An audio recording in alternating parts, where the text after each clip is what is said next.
Hello again, everyone. It's Elizabeth, the friendly neighborhood dietitian. We're going to do more snacks today. One more snack today. We're going to do a chia pudding today. We're doing kind of Swedish treats. I say Swedish, not the country Sweden, but like sweet treats that maybe don't have as much sugar in them as others. We were talking earlier this week about how 4 grams of sugar is what's in 1 teaspoon of sugar, and how that adds up pretty quickly when we're choosing foods, and they add a lot of sugar to stuff, which makes it add up quickly. So we want to keep it limited. The USDA recommends 10 teaspoons a day, no more than 10 teaspoons of added sugar, which would be that 40 grams if we were looking at it that way. The American Heart Association has stricter recommendations, but the reason we want to keep your sugar limited is, number one, every teaspoon of sugar has 16 calories in it. So as we learned earlier this week, 2 tablespoons of barbecue sauce has 4 teaspoons of sugar in it. And so I know I use more than 2 tablespoons of barbecue sauce when I make something. So those calories just add up very, very quickly. And the added sugar is what we call an empty calorie. An empty calorie offers us no nutrition. So if it just has sugar, it doesn't have vitamins and minerals or fiber or anything else to help us be healthy. It's just a calorie with none of the health benefits. So that's another reason we want to limit sugars, because it doesn't offer us all the nutrition we need to thrive. Another reason that we want to keep added sugar limited is because a lot of sugar is related to high triglyceride levels. Now, triglycerides is just a fancy word for free-floating fat. So that's fat that's floating around our bloodstream. And there is a correlation between high triglycerides and heart disease. So we really want to keep it down to reduce our risk of heart disease. So today we are going to be doing a chia pudding. It is lower in sugar. Now I am going to be using stevia as my sugar substitute. So I thought this might be a good segue to have a little conversation about sugar substitutes. Now, in the world of sugar substitutes, there are 2 different kinds. There's artificial sweeteners, and then there's the natural. So artificial are man-made, they're synthetic, right? And artificial sweeteners could be saccharin, aspartame, and sucralose. So this is Sweet and Low, NutraSweet, Splenda. They are all considered artificial. Now, there's a lot of controversy, a lot of misinformation, a lot of confusion around artificial sweeteners. Some say that artificial sweeteners cause obesity. There is actually a very weak connection between artificial sweeteners and obesity. They don't know if it's the other behaviors that people who consume a lot of artificial sweeteners are also partaking in. An example I like to give is, so my first job when I was in high school was at Burger King. I worked the drive-thru for over a year, and so many people would come through the drive-thru and get their double Whoppers, extra cheese, extra bacon, go large on the fries with a diet soda. So is it the diet soda, or is it all the other behaviors that go along with it? The movie theater popcorn, all those other things, right? So there is no actual connection, or the connection is very weak, between artificial sweeteners and weight gain. There was another study that came out connecting artificial sweeteners and diabetes. Now, it's my understanding that another organization tried to replicate that study, so tried to follow the same exact steps, do the same exact thing, and they got a totally different outcome, which suggests that may not be the case, right? Because they couldn't duplicate it. But there is a connection between artificial sweeteners and cancer. So I do like to keep my artificial sweeteners limited. Now there is, like I said, I want to keep my sugar down to protect my heart, right? And now I want to keep my artificial sweeteners down so I don't get cancer, right? So here's the thing, like, I'm not a purist, as we all know. So I try to balance that. I try not to do a whole lot of artificial sweeteners, try not to do a whole lot of sugar. I just try to keep that balance. If I was to say I didn't include a single artificial sweetener in my diet, that wouldn't be right?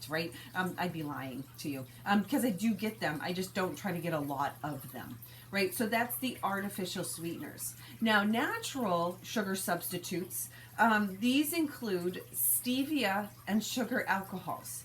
Now, stevia is considered a natural sugar substitute because it is calorie free, and it's made from a plant, and it's pretty sweet, right? The stevia plant. I think I have family members who've grown stevia plants in their garden even. Okay, now sugar alcohols are considered natural sweeteners too. Now you can identify a sugar alcohol in an ingredient list if it ends in ITOL. So we're talking sorbitol, xylitol, erythritol, mannitol. These are all types of sugar alcohols. And what they've done with sugar alcohols is they are made from sugar, but they change the electrical composition of that molecule. So they reduce it. So they, in my mind, and I could be wrong, they add a hydrogen to it. And now that sugar is the electrical component of it. It may not be positive, it may be a negative or whatever, but that makes it less absorbable. So sugar alcohols actually may have some sugar calories, but they're less absorbable than the natural sugar. Or they may not be absorbable at all, right? So they may be no calorie, they may be low calorie. Every sugar alcohol is different. Another thing I like to say though too is if you have IBS, sugar alcohols are known to trigger IBS symptoms really quick. I work with some people who are so sensitive they're so sensitive to the sugar alcohols, they can't even lick a stick of sugar-free gum. Because that's the sugar substitute in sugar-free gum and sugar alcohols. They can't even lick it without their symptoms sending them to the bathroom for days and days and days, right? So just beware of this. If you do see something that says no artificial sweeteners, but it seems sweet, it's probably either stevia or sugar alcohol in it, and you can read the ingredients and find it right in there. Okay, so so let's get cooking them. This recipe is so simple. What I'm going to do is I'm going to take my unsweetened almond milk, and you take a half a cup. You could use normal milk if you wanted to, or soy milk, any kind of milk. And I'm gonna do a half a cup, okay? And then I'm gonna pour it in my bowl. And now I have my chia seeds. Now let's look at the label and kind of decipher what are chia seeds. So as we look at the label, the serving size is 2 tablespoons of chia seeds. Now 2 tablespoons of chia seeds have 7 grams of fat in them. Now, do you remember, I'm not sure if you remember this or not, but grams, 4 grams is 1 teaspoon, right? And when I think of fat, I think of butter, so I just convert everything into butter, right? So this is kind of offers a fair amount of fat, like a teaspoon, almost 2 teaspoons of fat in here. But the thing is I always say that I compare it to butter, but all of those are a polyunsaturated fat, which is very good for your heart, right? So we have a really good for your heart fat in here. So this is high in fat. It has 10 grams of carbs, but all 10 of those grams are fiber. So once again, this is really good for your heart because of all the fiber. It's really good for your intestinal tract, and that fiber, which we learned about last week, we don't actually absorb, and it slows down the digestion process, and this has no added sugar in it, right? So this is kind of a high-fat, fibery dish, but the fat for you is really good. So I am going to take my half a cup of unsweetened almond milk, and I'm going to add 2 tablespoons of chia seeds to it. And then I'm going to mix it up, okay? I'm going to mix it up, and I'm actually going to add a packet of stevia. Because once again, you guys have probably noticed my yogurts, I think they have aspartame in them. So I don't want to do any more with aspartame because I'm already getting it in my yogurt. So I'm going to add the stevia, and I like the taste of stevia, and it is more natural. So I use that whenever I'm making or using things. And I'm going to mix it up. And then just for fun, just because I love the flavor of it, I'm going to add a cap full of almond extract to it because I like that almondy flavor. Okay, so I'm going to add that, and I'm going to stir it up. Now when and I'm going to let it sit overnight. When I have this tomorrow, I'm debating on adding either bananas or pineapple. But then I'm thinking I might add a little bit of both because, you know, I live life on the edge that way. But it's going to thicken up because the fiber that's in, it's kind of already thickening up because the fiber that's in the chia seeds is a soluble fiber which swells, right? So it does get a little bit, not quite like tapioca, but a little bit.